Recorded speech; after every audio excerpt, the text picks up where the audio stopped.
Dear Patriots, before the news starts, please subscribe to our patriotic channel by clicking the subscribe button. Give us a thumbs up to this video. Don't forget to leave your opinion below in the comments section. Share the news on Facebook and Twitter so your friends see it. Thank you. CNN says that NFL kneelers are really protesting the gender pay gap. The media and the NFL have tried to justify their disrespect of veterans and the American flag in any way they can. They used to claim that the protests were all about police brutality. Now they are branching out into all kinds of liberal causes. According to former wide receiver Donte Stallworth, the protests are also about the gender pay gap. The number one stated goal was to bring awareness to a lot of these issues, and again, it's a broad spectrum of issues. Again, it's not just police brutality and community policing, said Stallworth. Basically, they just want to be an extension of CNN. It's also, again from what I'm hearing from players directly involved in these talks, they're telling me it's also about the gender pay gap, it's also about housing discrimination. They have so many things that they are interested in and advocating for, and they want the NFL to take ownership and help be able to use the NFL's platform, said Stallworth. Maybe we should make it illegal to pay men and women differently for the same work. Oh yeah, it already is illegal. Not just the players' platform but the NFL's platform, and that from what I am hearing is a big conversation, said Stallworth.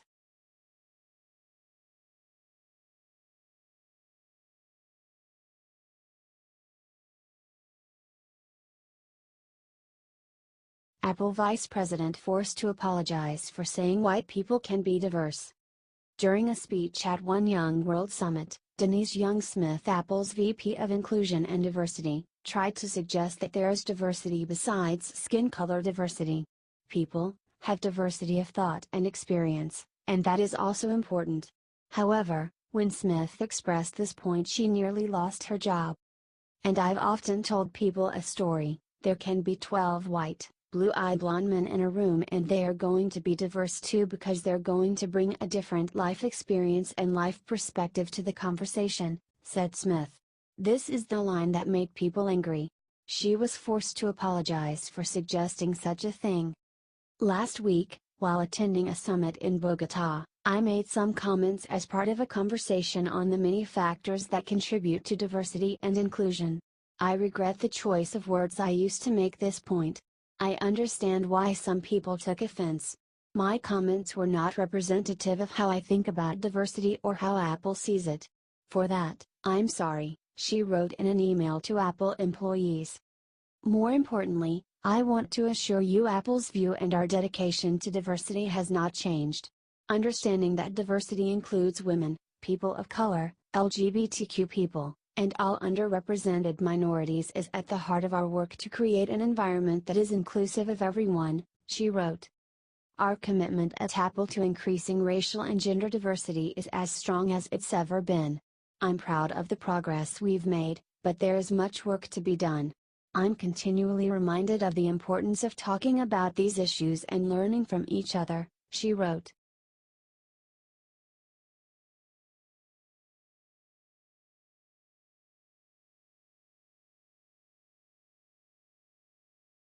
NIT editor calls undercover OKeefe video against them a mortal sin. OKeefe crushes them.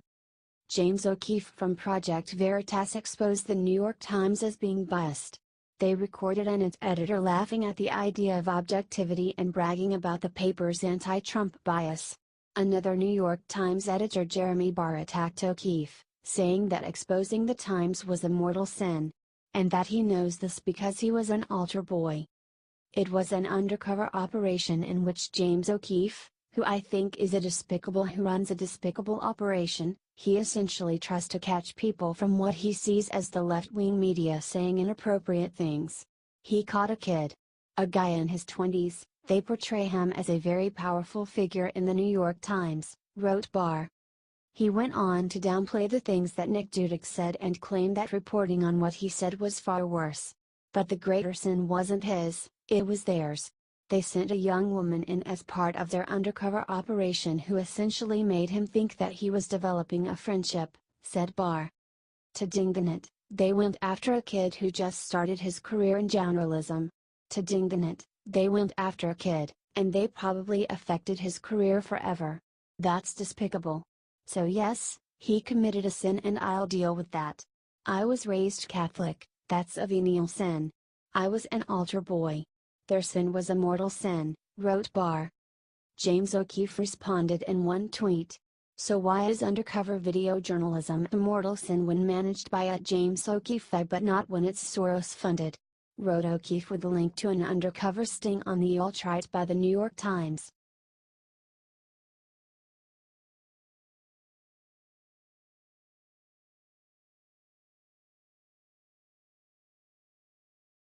Michele Bachmann said why she knows Trump is a man of faith. Libs are flipping out.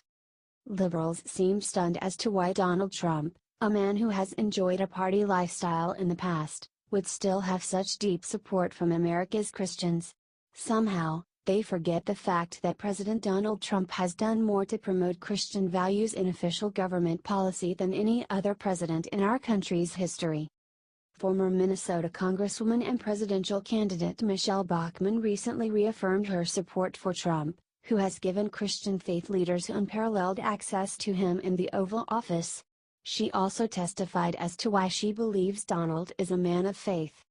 Recounted Bachmann in an interview on SiriusXM Progress after making similar comments on stage during the Value Voters Summit. We were in a meeting with the Vice President and the President, about 25 of us. I know the Vice President. I served with him in Congress, and he is a vocal, committed believer of Jesus Christ himself. Quoting Vice President Mike Pence, she continued, and he said, I want all of you to know that the President is a committed believer. He is a man of faith. She added, we don't want anyone, especially a president, to think they are a man under their own authority. They need to be under authority. Whether it's the authority of the Constitution and the laws of the land, but even more importantly under the authority of faith. And I think that helps to regulate our behavior, when we know that we're accountable to something. Bachmann also stated that President Trump understands who put him into the White House, and that is people of faith. She asserted that he's asked God for help and for wisdom, and said, he knows that he needs prayer. Michele recalled, we've been in the Oval Office with him. We asked him if he wants prayer and he said, sure. We put our hands around him respectfully and we prayed for him. Do you agree with Michele about Trump being a man of faith?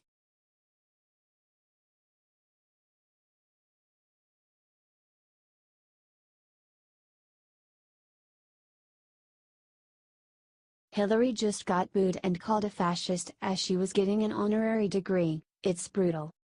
It is hard to believe that any university, no matter how liberal, would want to associate itself with an embarrassing two-time presidential election loser like Democrat Hillary Clinton.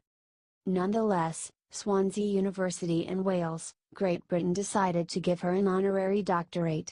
They even went so far as to rename their campus's College of Law as the Hillary Rodham Clinton School of Law.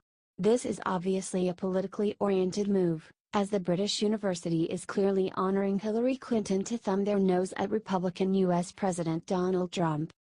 Unfortunately for Hillary, things did not go as planned for the ex-First Lady. When Hillary arrived at the university's campus and stepped out of the vehicle that brought her there, somebody in the crowd yelled out fascist. As news cameras rolled.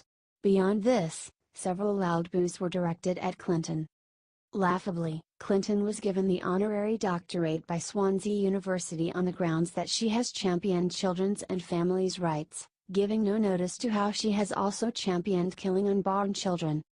During her speech at the British University, she made sure to take a pot-shot at the United States during Trump, saying that she still believes in the value of the European Union, and then stating, what's missing in both of our countries at the moment it seems to me, and what we need more than anything else, is empathy. During her visit to the United Kingdom, Hillary has also blamed Brexit leader Nigel Farage for somehow causing her to lose the election. Are you glad Hillary got booed in Britain?